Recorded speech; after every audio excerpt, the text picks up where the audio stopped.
Good day, mate. Welcome back to the channel. I'm FPL Root and welcome back to another FPL video. So in today's video, we're going to be looking at the Game Week 20 wildcard. So, yeah, no surprises. I know a lot of you do know I am on my wildcard. I've saved it all this time. This is the last possible time you can play it, and I'm going to be playing it. Not ideal, considering it's right near Christmas and New Year, but it is what it is. I do feel like I can gain a bit of advantage by playing it this late. So I don't know, a lot of maybe other content creators are putting together drafts too. I think it's a bit different when it's your team, it's going to be your draft or you're on your wild card. There's absolutely no guarantees I'll end up with this draft, but I think this is one of the best drafts out there, and it does hit a bit different when you're the one playing your wild card in that game week. For goalkeepers, we'll go straight in. If you're new to the channel, please like and subscribe too. We'll go straight in. Areola in goal, and Dubravka. We've got Dubravka on the bench for this game, but they're gonna swap. Areola, Bournemouth at home.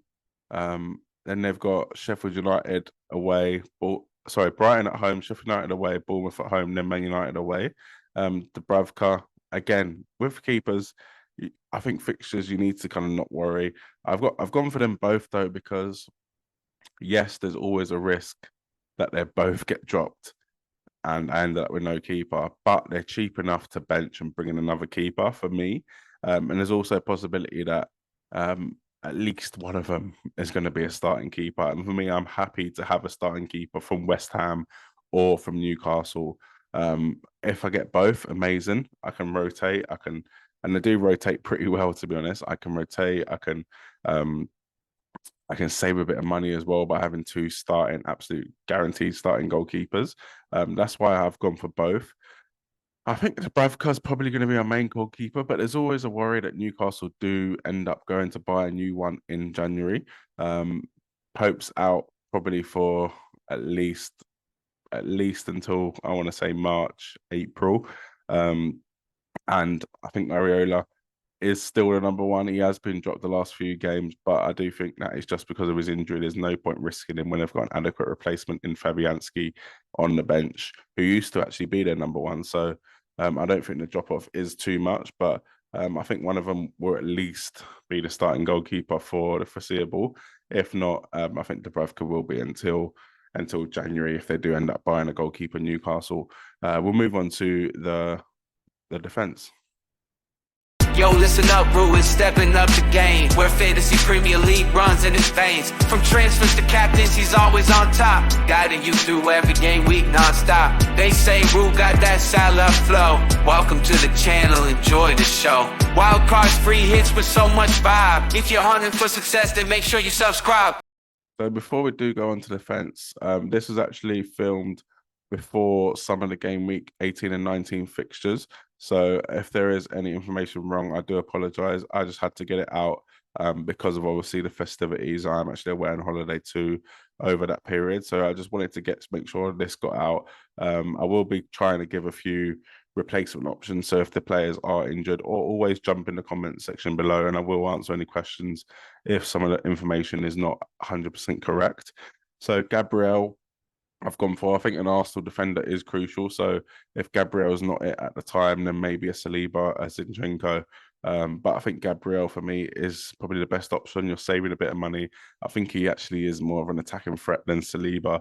And I don't think he is that much of a rotation risk. I think 9 times out of 10, Gabriel is going to be starting. And the fixtures do look really, really good for Arsenal. So Fulham away, Palace at home, and Forest away in the next 3. I've also gone for a Villa defender. So a lot of these spots are team specific because of the fixtures coming up. Apart from a few players in the team that are just good players, nothing to do with fixtures or team really. Konza, yes, you can go Pau Torres, but I do think Konza is probably the most nailed and he's one of the cheapest in the midfield.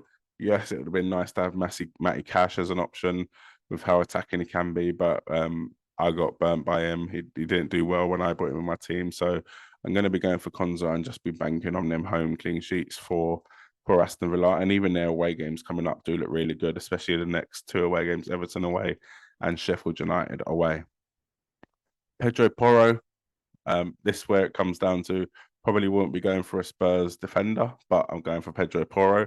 That is just because of his attacking threat. I don't think Spurs are good for clean sheets, to be honest with you. I think they're going to concede a lot of needless goals, a lot of mistakes. They're still learning.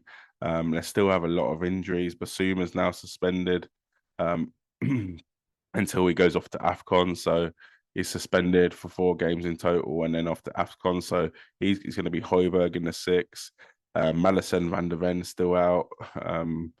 Son's going to be off to Asia Cup soon. So this is not really a team specific player. I probably wouldn't go through Doggy, but I think Pedro Porro does give enough in an attacking threat to warrant a place in this wildcard team. On the bench, I've gone for Gusto. I do really like Gusto. I actually recommended him a couple of weeks ago, and I actually do really like him. I just hope he gets a run of fixtures, and I hope that he is going to be Reece James's replacement while Reece James is injured. Pochettino has played a few other players there. He's played 4 centre backs at times, but I think now the injuries are mounting up for him in defence. I think Gusto has to start getting a run in games, and 4.1 million at the time of recording. I actually think that it can't really go wrong with him. He's going to sit on my bench most weeks because I've got Arsenal, Villa, and Spurs defenders. But for me, he is a nice player to have if he does start getting a run of fixtures. And Chelsea do look actually pretty good, solid defensively. So that's why I've gone for him on the bench. I've also gone for Braithwaite, the Everton defender. So played every game this season.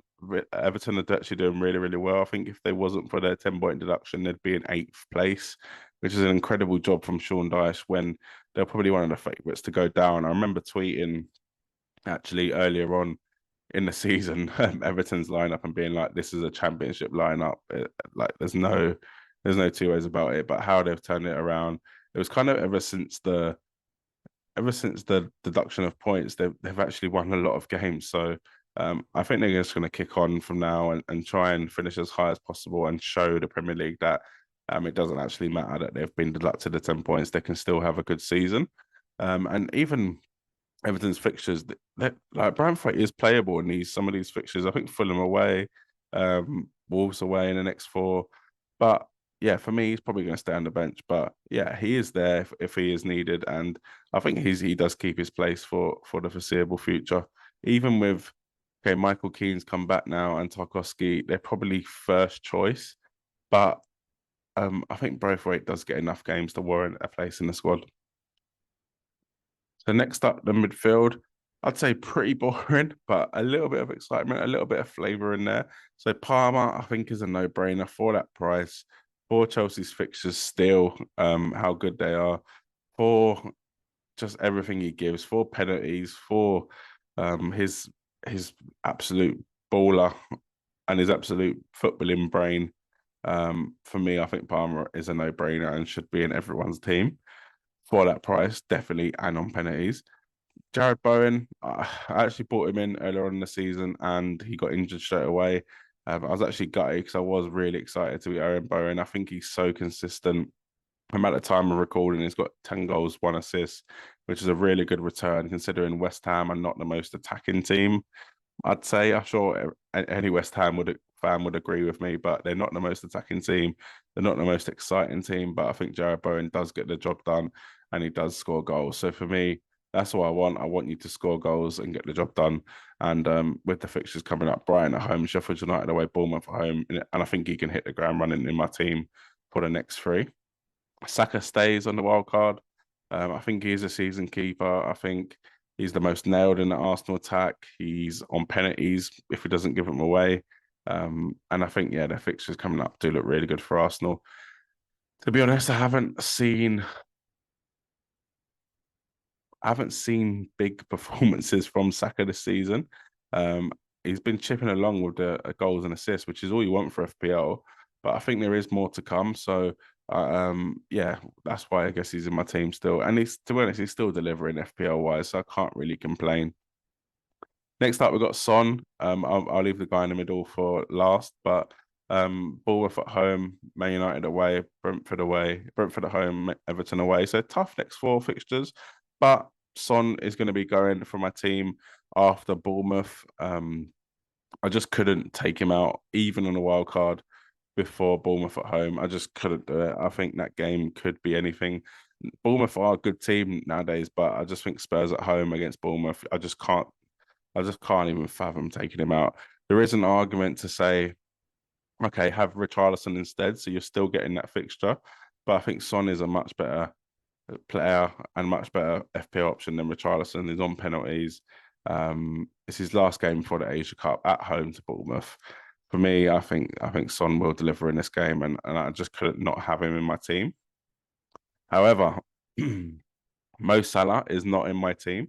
I decided to take him out early, so 1 week early. They do have Newcastle at home, which again is a home game, but it's against Newcastle. I think Newcastle can be tough to break down, and I think I'd rather have the player playing against Bournemouth at home than Newcastle at home. So that's why I've decided to keep Son instead of Salah. However, Salah's replacement is De Bruyne, Sheffield United at home. Yes, it's a massive risk considering he's only just started training again. He's only just, yeah, he might not even be fit. But at the time of recording, I do think he will be fit for GAMEWEEK 20. If not, you could probably argue going for someone like Diego Jota or someone even like Salah back in, I think could be a good option. I probably won't go for another Man City midfielder, potentially Phil Foden. I just think there's too much rotation in there the moment De Bruyne comes back. So for me, I would probably go back to Salah if De Bruyne is not actually ready to play. The last but not least, we have got the forwards. So Ollie Watkins. I think with Villa's fixtures coming up, I think Ollie Watkins is a definite in this wildcard draft. Burnley at home, Everton away, Newcastle at home, and then Sheffield United away. And how consistent he's been this season. I haven't actually owned him. I think I've owned him 1 week, which was in GAMEWEEK 18 and GAMEWEEK 19. But other than that, I haven't owned him the whole season, and he's been damaging my rank constantly. I've kind of got away with it. But I probably should have done Alvarez to Watkins weeks ago. I just didn't have the money. So for me, I'm excited to be owning Watkins and kind of, yeah, reap his consistency and how well Villa are doing at the moment. Haaland, I think Haaland is a must-have, especially now Son and Salah are off the AFCON and Asia Cup. Before, you could probably argue that is it worth spending the money on Trent and Trippier and etc. and bigger and like more expensive midfield, maybe even going a more expensive third striker in order to have that rotation, have that bench player that is going to be consistently scoring you points if you need him on the bench. However, with them gone, I think Haaland is back to being essential. He's back to being a player that you must have in your team because of the lack of captaincy options from Salah and Son. I think he is going to be perma captain for the foreseeable future until Salah and Son do come back from AFCON.